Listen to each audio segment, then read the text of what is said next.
जब भी आप किसी की मदद करें और कृष्ण के नाम का जप करें, तो उस अवसर को खोने मत दो।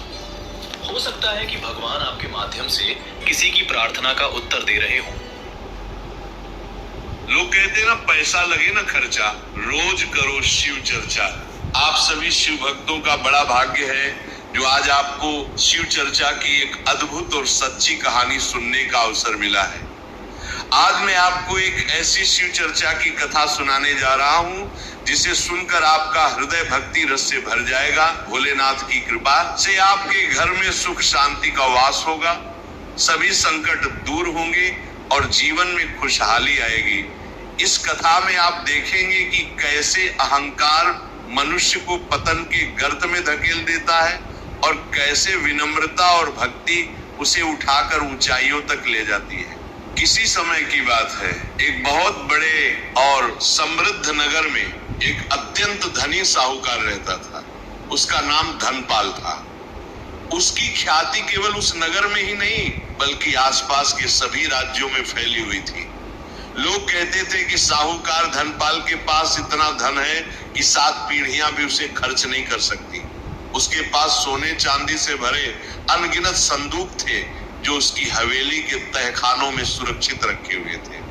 हीरे, जवाहरात, मोती, माणिक्य, नीलम जैसे बहुमूल्य रत्नों का तो जैसे खजाना ही था उसके पास। उसकी हवेली इतनी विशाल थी कि उसमें सैकड़ों कमरे थे। प्रत्येक कमरा भव्य सजावट और कीमती सामानों से सुसज्जित था। दीवारों पर सोने चांदी की नक्काशी थी। फर्श पर संगमरमर के पत्थर लगे हुए थे जो इतने चमकदार थे कि उनमें चेहरा साफ दिखाई देता था। उसकी हवेली देखता हूं मेरी छोटी बेटी मुझसे कैसा व्यवहार करती है। अगले दिन साहूकार धनपाल अपने फटे पुराने कपड़े पहनकर अपनी छोटी बेटी तारा के घर के लिए निकल पड़े। वे पैदल ही चल रहे थे क्योंकि अब उनके पास रथ नहीं था। काफी देर चलने आई थी। तारा समझ गई कि वो कोई साधारण बूढ़ी औरत नहीं थी।